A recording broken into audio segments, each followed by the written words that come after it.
Hello guys, welcome back to my channel. আজকে আমরা আলোচনা করব একটি শীতের দুপুরের অভিজ্ঞতা। তা এই রচনাটি অবশ্যই তোমাদের পরীক্ষায় পড়বে, তাই তোমরা গুরুত্ব সহকারে ভিডিওটি দেখতে থাকো। আর চ্যানেলে নতুন হয়ে থাকলে চ্যানেলটি সাবস্ক্রাইব করে নেবে, কারণ নিত্য নতুন রচনার ভিডিও আপলোড করা হয়ে থাকে। তাই সাবস্ক্রাইব করা থাকলে তোমার কাছে অতি সহজেই ভিডিওগুলি পৌঁছে যাবে। তাই একেবারে তোমরা খাতার ওপরে হেডিং করবে একটি শীতের দুপুরের অভিজ্ঞতা। এরপর তোমরা পয়েন্ট দেবে কি না ভূমিকা। সবসময় রচনা লেখার ক্ষেত্রে তোমরা অবশ্যই পয়েন্ট দিয়ে লেখার চেষ্টা করবে, কারণ পয়েন্ট দিয়ে লিখলে সহজেই স্যারেরা পয়েন্ট হিসাবে নাম্বার দিয়ে দেবে। তাই তোমরা অবশ্যই পয়েন্ট দেবে। ভূমিকা পয়েন্ট দেবে। প্রতিটা ঋতুরই রয়েছে নিজস্ব মজা। বসন্তের মাতাল সমীরণী হোক কিংবা বৃষ্টির অবিশ্রান্ত ধারাপাত, মানুষের মনে তো আলাদা আলাদা আনন্দ এবং অনুভূতি নিয়ে আসে। তবে শীতের দিন আমার কাছে আরও আনন্দের। রোদ্দুর গায়ে মেখে তা যেন আনন্দ কুড়িয়ে নেওয়ার বিপুল আয়োজন। এরপর তোমরা পয়েন্ট দেবে যাত্রা শুরু। গত বছর এক শীতের দুপুরের অভিজ্ঞতা আমার ভালো লাগার স্মৃতিতে উজ্জ্বল হয়ে আছে। আমাদের পরিবারের সদস্যরা নানা জায়গা থেকে জড়ো হয়েছিলাম পিকনিকের উদ্দেশ্যে। বারুইপুরে গোঁসাই বাগান ছিল আমাদের গন্তব্যে।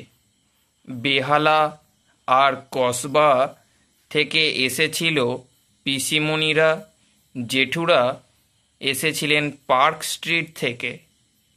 দেশের বাড়ি থেকে ঠাকুরদা ঠাকুরমাও চলে এসেছিলেন আগের দিনই। এমনকি মেডিকেল কলেজের হোস্টেল থেকে পাপাই মামাও এসেছিলেন। সকাল 8টার মধ্যে সকলে জড়ো হলেন আমাদের যাদবপুরের বাড়িতে। একটু চা বিস্কুট খেয়ে একটা বড় গাড়িতে চেপে আমাদের যাত্রা শুরু হলো। তা তোমরা যদি আরও রচনার ভিডিও দেখতে চাও, তাহলে আমি তার লিঙ্ক ডেসক্রিপশানে অথবা ওপরের আই বাটনে দেয়া থাকবে, তোমরা সেখান থেকে দেখে নিতে পারো। এরপর তোমরা কি পয়েন্ট দেবে না শীতের দুপুর। ঘণ্টাখানেক যাত্রা শেষে আমরা পৌঁছে গেলাম গন্তব্যে। ক্যাটারার সমীর কাকু আগে সেখানেই পৌঁছে গিয়েছিলেন। আমরা যেতেই গরম লুচি, আলুর তরকারি আর জয়নগরের মোয়া পেয়ে গেলাম, সঙ্গে কফি। এরপর ইচ্ছা মতো মজা। আমি, সৌদীপ চললাম ক্রিকেট খেলতে। শীতের রোদ্দুর গায়ে মেখে প্রায় ঘণ্টাখানেক খেলা চলল। গাছ থেকে পেয়ারা পাড়া হলো। তারপর সকলে মিলে ঠিক করলাম গ্রাম দেখতে যাব। দিগন্ত বিস্তৃত ধান ক্ষেত। কিছু ধান কাটা হয়ে গেছে, কিছু কাটা হচ্ছে।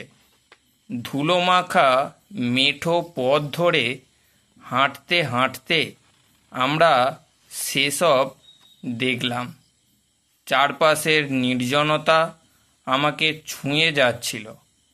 কলকাতায় শীতের দুপুর মানে চিড়িয়াখানা, নিকো পার্ক, কিন্তু এখানে শীত মানে প্রকৃতিকে ছুঁয়ে থাকা, প্রজাপতির আপন মনে ফুল থেকে ফুলে খেলে বেড়ানো। ঘাসের ডগায় শেষ শিশির বিন্দুটি যেন শুকিয়ে যাওয়ার অপেক্ষায়।